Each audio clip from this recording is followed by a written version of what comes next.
After more than a month of intense fighting, the United States and Iran have finally agreed to a 2-week truce, paving the way for peace talks. The breakthrough came after Iran agreed to reopen the strategically vital Strait of Hormuz, as international pressure mounted and global economic risks escalated. Both sides calculated that a temporary pause served their interests better than continued hostilities. Analysts now expect both Washington and Tehran to use the ceasefire period to set the terms for a more permanent deal. But despite the flurry of victory declarations, the reality on the ground presents a far more complex picture. The United States claims to have effectively struck almost all of its major military targets inside Iran. Iran, for its part, asserts that it can still withstand economic and military pressure while maintaining a strong state of stability. The truth, as is often the case in such conflicts, lies somewhere in between.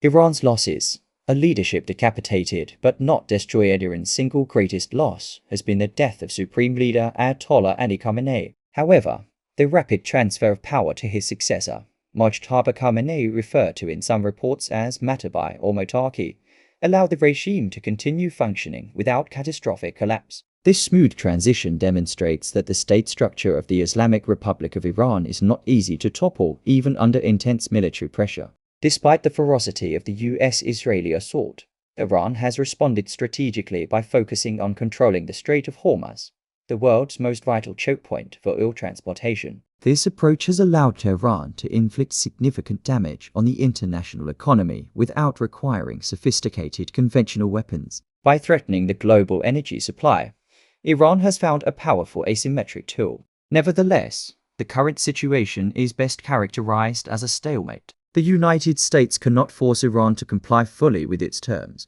and the ceasefire is only a temporary suspension of hostilities, not an end to the underlying crisis. Israel's role, the party that refuses to key to minor Iranian defeat, has created a strategic dilemma for Israel, which remains a major party favoring the continuation of the war. Israeli leaders have made clear that they do not consider the ceasefire sufficient. This factor alone ensures that the situation in the Middle East will remain tense, even as ours and Iranian flags of truce are raised.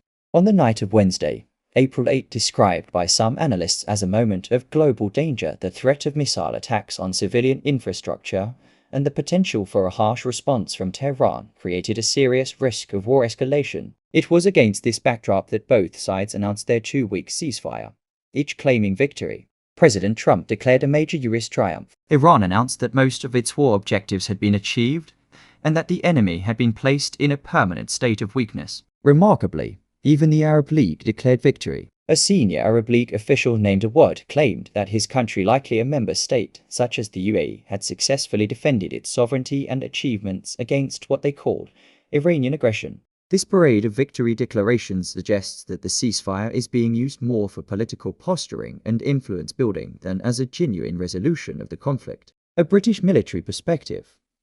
No better peace achieved. According to British military theorists, the ultimate aim of any war should be to achieve a better peace. By that measure, this conflict has not yet succeeded. Neither side has secured a durable settlement that improves their long-term strategic position.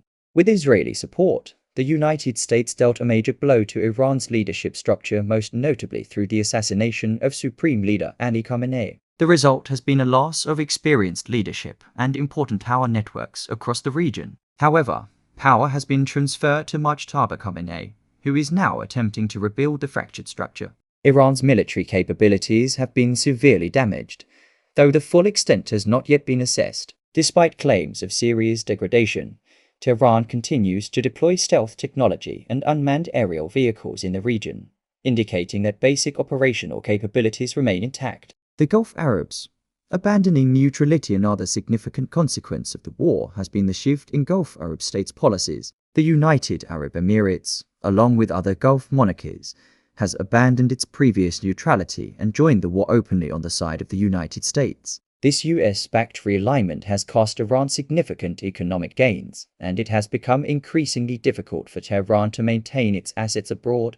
What Iran gained: survival and a new deterrent for all its losses. Iran has also secured important gains. The regime has not been overthrown. The new leadership, backed strongly by the Islamic Revolutionary Guard Corps IRGC, which is widely seen as the real power behind the Iranian state, has proven strong enough to hold on to power.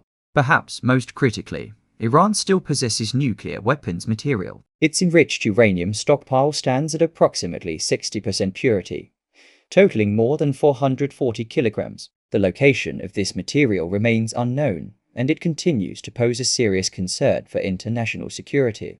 According to US intelligence, the uranium could be buried under the rubble of damaged Iranian facilities. Even if the United States prepared a special operation to remove it, such an effort would only partially reduce the risk. In the initial stages of the conflict, Iran's nuclear program was a key factor prompting Israel and the United States to initiate military action. But now, it is no longer the primary concern. Iran has found a new and arguably more effective means of deterrence: the ability to control and close the Strait of Hormuz. In the past, nuclear weapons were seen as Iran's ultimate guarantor of stability in the Middle East. Now, the threat of closing the strait has become a tangible, immediate way to exert economic and strategic pressure on rivals. And critically, the United States and its partners have not yet found an effective solution to reopen the strait in the face of Iranian opposition. A deadlock with no clear winner, according to Simon Linshai of the Foreign Policy and International Security Program at the Rescue Center. The two sides have reached a complete deadlock. Donald Trump has failed to achieve his intended military and political goals, and is now facing mounting political pressure at home, as well as frustration from within his own coalition. At the same time, Iran does not want the situation to escalate into a serious blow that could affect the regime's internal stability. In theory, this deadlock could lead to a political solution that allows each side to declare victory to its own domestic audience. Iran has already presented a 10-point proposal designed to create a way out of the crisis. The key provisions include the reopening of the Strait of Hormuz under certain conditions, reconstruction and military rebuilding plan, the lifting of sanctions, formal recognition of Iran's right to enrich uranium, and end to UN Security Council resolutions and International Atomic Energy Agency (IAEA) actions against Iran.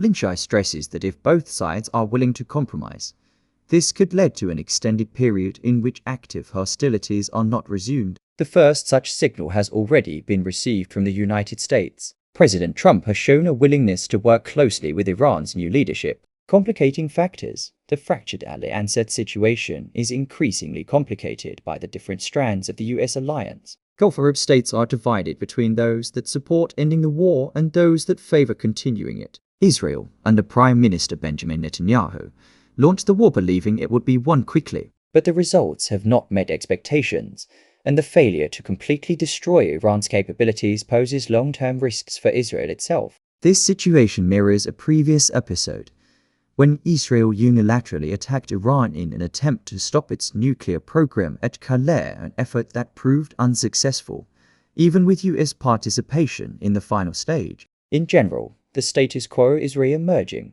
and it emboldens Iran. The United States shows little willingness to re-engage militarily, and the latest Israeli-led offensive, while both sides claim victory, leaves the central question unanswered: who actually won the war? Officially, both sides have declared victory, but there is no clear winner. The verdict: a draw with dangerous implications. United States can rightly claim to have destroyed the core of Iranian political power by eliminating the long-serving supreme leader. But Iran still retains control of key infrastructure, including the Strait of Hormuz. Iran's 10-point plan, which includes non-interference with its assets, full financial compensation, and formal recognition of its right to enrich uranium, remains on the table. After the ceasefire, the Strait of Hormuz remains effectively under Iranian control and is now used as a key strategic deterrent, arguably more immediate and tangible than nuclear weapons. The United States and its allies have not yet found a way to re-establish free passage through the strait without risking global escalation. Thus, the greatest risk lies not on the battlefield but within the fractured alliance. Israel views the ceasefire as an incomplete victory and is potentially preparing for further military action. Other US allies have grown increasingly opposed to continuing the war, and Donald Trump has yet to achieve the decisive outcome he promised. In the end, the real winner of the Middle East war may be no one, but the real loser could be regional stability itself.